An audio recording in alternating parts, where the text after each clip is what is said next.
Alright guys, HyDra here again today. Hope you're all doing well and enjoying your day so far. Rostermania is certainly continuing, despite the fact that things have cooled down over the last few days. Toronto Ultra still have Insight as a restricted free agent for next season. To some questions, what changes might they make, if any at this point though, to their starting roster? Of course, there's the coaching staff as well. There's other considerations to be had, and seemingly Toronto, after their World Cup video, have leaked that Bance is returning to Toronto in some form or another, whether as a player, whether as a substitute, whether as now a coach for the team. Those are some serious questions. Very much interested your thoughts in the comments below. Hit the like button if you enjoy, subscribe if you're new as always. This is pretty interesting, looking back at some of the wallbang spots that are possible on this game. Now, this was like a 5-minute video put together here of various spots that were not really used in the regular season, but potentially could have been. Now, I imagine some of the players possibly knew about this and were potentially using them, because this was a spot here in one of the hardpoints, for example, come up here on the Karachi, and yeah, easy wallbang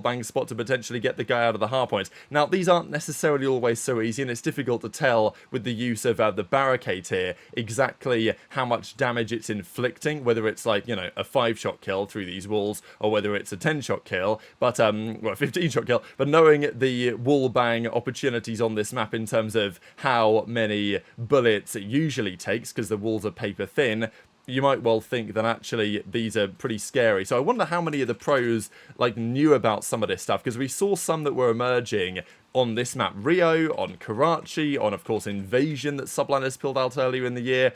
And I'm sure that if people were discovering this stuff, it must have been known by some of the players as well. But look, we didn't see all of it at Champs. Certainly at the World Cup we saw a couple more things, but nothing quite like this. So the game was definitely broken, I think, is the short of it at the end of the day. Let's talk a couple of Rostermania things. DiamondCon did not have an awful season. I mean, Los Angeles Guerrillas had a better season than maybe they were expecting to have. DiamondCon was pretty, you know, level playing field really in terms of like his numbers, 1.0, 1.0. Not bad really. Like, look, he's not the fastest AR player, and when they put him alongside Accuracy for the World Cup on the Minnesota Rocket, I wasn't necessarily sure that it was the best idea, right? But he's not the slowest in some respects, right? If you see his numbers here, kills per round, damage per 10, it's not, you know, not the absolute worst in the league. The issue is for DiamondCon is that after the season that Guerrillas had, I don't know what they're going to do next year. Of course, there's rumours they're going to be bought out and all this type of stuff. Of course, Vegas are going to the Falcons. Guerrillas are probably going to go somewhere else as well. And, you know, Gen G, of course, were thrown around in the conversation for potentially buying that team. If that was to happen, is DiamondCon going to come back? Is he not? Seems kind of unlikely that he's going to make that return at this point, but it's just not many spots in the league, right? His land record was pretty good. I mean, obviously, they got that top 3 towards the end of the season, which is very impressive, but there's just a few players like that that have been on the verge of being in, being out of the league. DiamondCon, of course, came in first back in Cold War, and the Subliners had a solid showing and another solid showing this year, but probably not enough to like guarantee him a spot in the season, in the league next season, such as with a player like Beans, for example. This is Dashy's card, who honestly, like his overall numbers, his LAN was better than online in some respects in terms of his KDs, you would say. Certainly search and destroy. His control was very good online. And I think this season for Dashy, it was more so about the objective work, right? He didn't individually, statistically, have an incredibly good season, like we've seen from him before, but that wasn't what he's here to do. When you're teaming with Kenny, Shotzzy, and Pred, you're not necessarily expected to drop crazy numbers, and Dashy recognised that. Dashy could play like Scrappy if he wanted to, but that's not what the team needs, and as a result, he is absolute on LAN at least, purple in hill time, purple in ticks per round. So one of the most objective-orientated minded players in the entire game this season, objective player of the year in many respects, which is, you know, so far away from what Dashy used to be when he was first coming into the scene, right? Certainly when he was on that Black Ops 4 OpTic team and he was the absolute main slayer of the roster. The team doesn't need that now. Dashy has adapted to that and, you know, become a more impactful player as a result. And now he's a world champion, right? So it's all worked out in the end.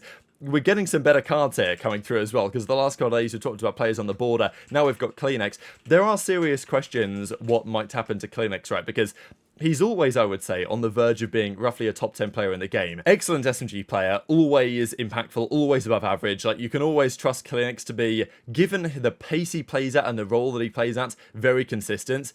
He's not quite aBeZy, I think, is the takeaway. But in terms of players like aBeZy, he's the only one that's kind of close that can get the job done on a reasonably consistent level as well. So he had another pretty damn good season this year. Didn't end the year as well as he might have liked to. Certainly the World Cup, the previous event, wasn't exactly ideal. Champs either wasn't CleanX's best performance in the last couple of events of the season, but regardless, still an absolute top player.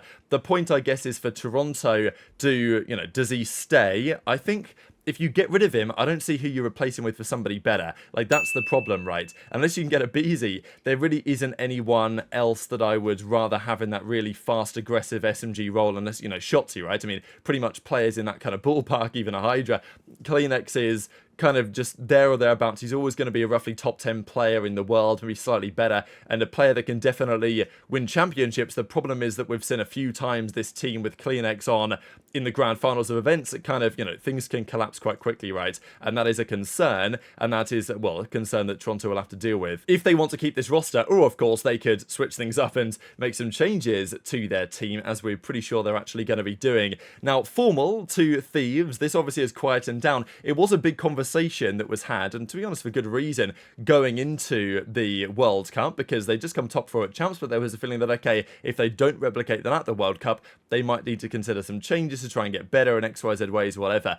They come top 2 at the World Cup, so obviously they are probably going to look to stick it out next season. There are possible upgrades, and look, if Formal really says to Nate, hey, Black Ops 6 is looking great, I definitely want to make this return this upcoming season, is he going to say to Nastie, it's been fun, but maybe we've got to move on here, because that Formal Ghosty AR duo, is that the way to take the next step on the team? Possibly, I don't know. It's a big conversation. I don't think it's a conversation that's going to be needed, just because I think by the time that Formal is able to properly make that decision, even if he wants to, it's probably going to be too late to get anything to happen, because after the Halo World Championship in October, it's going to be too close to when the season is going to get underway for those guys. But talking of this Toronto team, right, so they put a video out behind the scenes at the Esports World Cup. Great video. Here's Scrap and Envoy, of course, at the back of the golf cart, kind of taking them for a ride. And, it was obviously a great time here. It's still, even though it's nighttime, as you guys can see here, it's still be boiling outside, so we're like 35 degrees.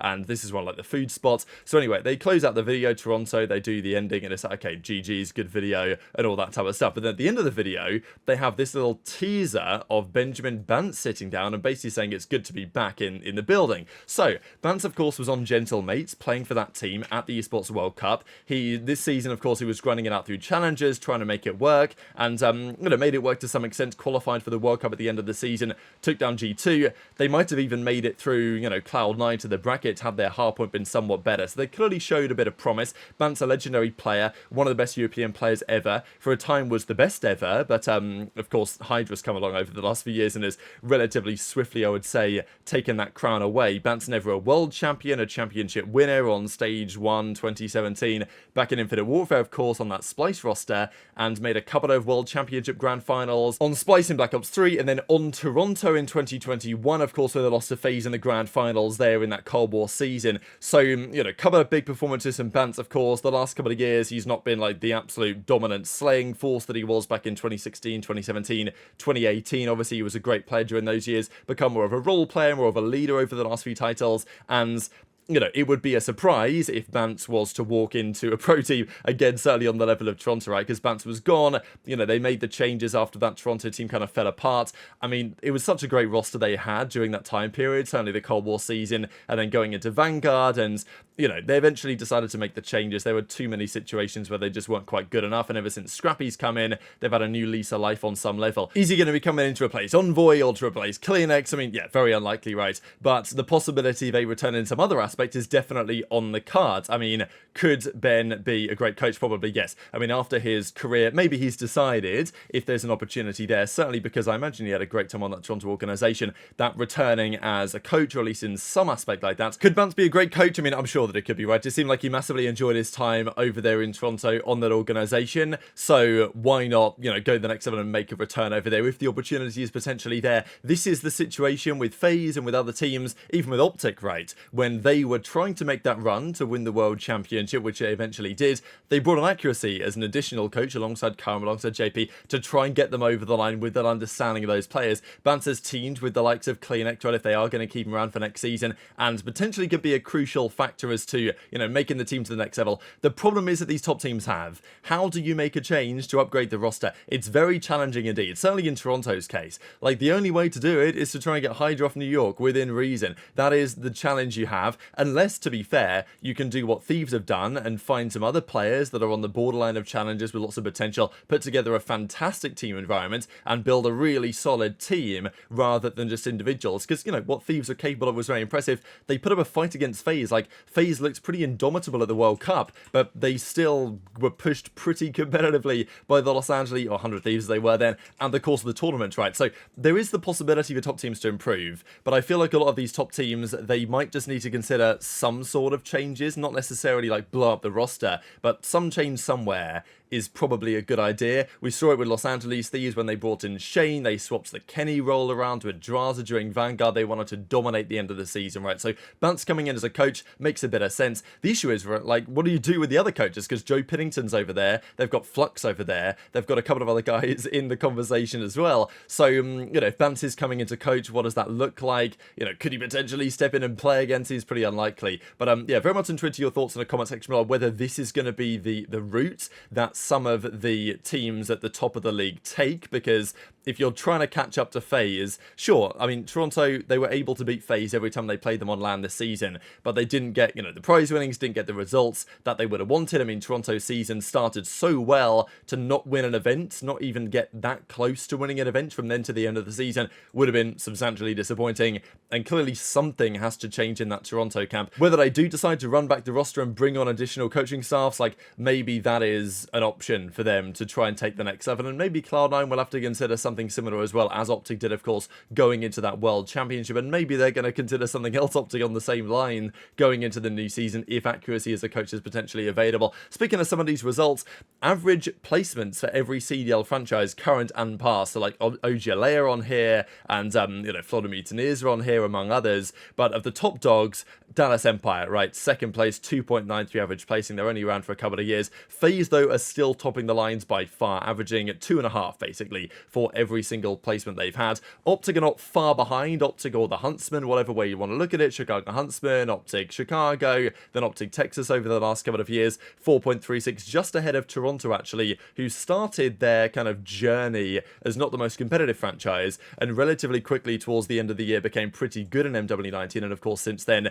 you know, the rest is history. Subliners have been getting better and better as well. If not for the disastrous start of the Vanguard season, their numbers might be slightly better here. But even then, their most recent roster has still got their fair share of top 12, top 8 placings over the last couple of years. So very interesting stuff. And just to close out with this as well, only 23 players in COD history have won tournament in 2 or more Black Ops titles. Scump's done 4 in Black Ops 1 to 4. John's done 4 in Black Ops 1 to 4. We've seen 3, we've seen 2, and, you know, 23 players on this list, and the ones with the asterisks next to them are the ones that are still active and are going to try and go again here in Black Ops 6. So of the active players, it's Clay, it's Simp, aBeZy, Slasher, Bance, and Priestahh that have 2 championships. So you might expect that Simp and aBeZy this year might well get further on. Bance, of course, is still being counted here as an active player. It's pretty interesting just because, yes, he played at the World Cup. Is he going to play for Toronto? Is something else going on? Is it bait? Is there nothing to it? There is, you know, obviously a question on that. But I guess we'll see what happens there. And I wouldn't completely rule Slasher out of the conversation either if he makes a return in what could be a pretty decent team this upcoming season. But very much interested to your thoughts on all of this stuff in the comment section below. Hit the like button if you enjoyed, subscribe if you're new, take care, and I'll see you next time.